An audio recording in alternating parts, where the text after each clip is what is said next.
Ma'am आपसे जानना चाहेंगे, अगर हम बात करें attention deficit hyper activity disorder की, जिसमें अक्सर ऐसा होता है कि बच्चे को अटेंशन चाहिए होता है, या कई बार वो अगर उन्हें ज़रूरत से ज़्यादा अटेंशन मिले तो उससे वो दूर भागते हैं, या फिर खुद को अकेला रहना वो ज़्यादा पसंद करते हैं। मैं आपसे जानना चाहूँगी, अगर ऐसा कोई बच्चा कर रहा है तो क्या ये कोई बीमारी है, इन पे क्या ध्यान देने की ज़रूरत है या नहीं है, कितना ये गंभीर बीमारी है या नहीं, इस पर थोड़ा विस्तार से आप बताएं। जी, ये तो अब बहुत ज़्यादा ही कॉमन प्रॉब्लम हो गई है, जो हर पेरेंट का, मतलब काफ़ी पहले बिल्कुल बहुत कम देखा जाता था, अब काफ़ी सारे पेरेंट्स का होता है। एडीएचडी जिसे हम कहते हैं, attention deficit hyper active disorder, ये ऑटिस्टिक डिसऑर्डर्स, कुछ डिसऑर्डर्स होते हैं जो कि ऑटिज्म अभी काफ़ी कॉमन हो गया है, उनमें ही एक प्रॉब्लम का नाम है एडीएचडी। तो इसमें क्या होता है कि अगर पेरेंट्स, बच्चे को पेरेंट्स का अटेंशन चाहिए होता है, ठीक है, उसके चलते उनका बिहेवियर काफ़ी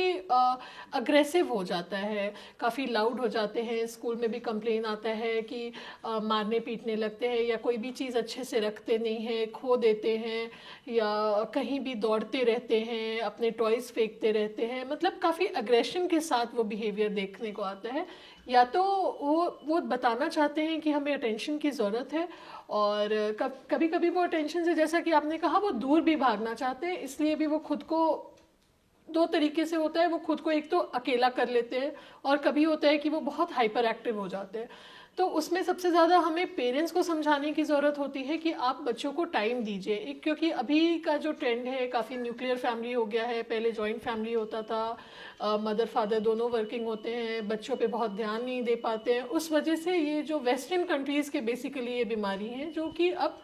हमारे कंट्री में भी दिख रहे हैं और काफ़ी कॉमनली दिख रहे हैं। तो उसमें सबसे ज़्यादा हमें बच्चों पे ध्यान देने का, बच्चों को काउंसलिंग करने का, बच्चों के साथ टाइम बिताने का, और उनके साथ खेलना, उनके साथ हर चीज़ में कोऑर्डिनेट करना, उनके साथ स्टोरीज बोलना, पढ़ाना, समझाना, ये सब काफ़ी ज़रूरी होता है। और उसके अलावा फिर ये भी देखना होता है, आजकल ऑटिज्म भी काफ़ी कॉमन हो गया है। अगर बच्चे आपके ऑटिस्टिक हो रहे हैं, आपके आँख में आँख नहीं मिला रहे हैं, अगर आपको लग रहा है कि हाँ ऑटिज्म की तरफ आपके बच्चे जा रहे हैं, तो उनके लिए अब स्पेशल स्कूल्स भी आ गए हैं, स्पेशल क्लासेस होते हैं,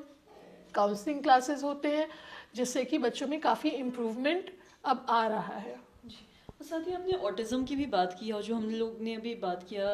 अटेंशन डिसऑर्डर, तो मैं आपसे जानना चाहूँगी, क्या ऑटिज़म के बच्चों में भी ऐसा देखा जाता है, क्या ये दोनों में कुछ सिमिलैरिटीज़ है या फिर क्या कुछ डिफरेंसेस है, थोड़ा विस्तार से बताएंगे। जी, ये ऑटिस्टिक डिसऑर्डर्स ही होता है, जिसका कि एक पार्ट है एडीएचडी भी, ठीक है, ये ऑटिज्म का ही एक रूप है, अगर आप समझना चाहें उस चीज़ को। तो ऑटिस्टिक बच्चों में भी कभी एडीएचडी भी देखा जाता है, कभी ये देखा जाता है कि बच्चे बिल्कुल माँ बाप का सुन नहीं रहे हैं, कोऑर्डिनेट नहीं कर पा रहे हैं,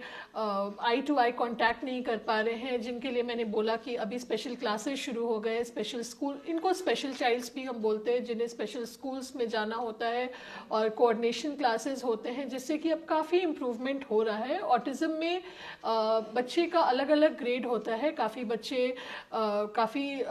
हद तक ग्रसित होते हैं, जिसकी वजह से वो ठीक से चल नहीं पाते हैं, बैठ नहीं पाते हैं, उठ नहीं पाते, तो अब उस चीज़ को काफ़ी हद तक कंट्रोल किया जा रहा है। काफ़ी बच्चे अब स्कूल में भी पढ़ रहे हैं, वो लिख भी रहे हैं, बोल भी रहे हैं। पर हाँ, पेरेंट्स को बच्चों को टाइम देना बहुत ज़रूरी है, और काउंसलिंग बच्चों का, पेरेंट्स का, सबका इसमें काफ़ी ज़रूरी है। और कुछ मेडिसिन भी आते हैं, जो कि हम मेडिसिन भी चलाते हैं कि ये जो अग्रेसिव बिहेवियर है, ये हम थोड़ा सा उसको काम डाउन करके रिलैक्स कर पाए।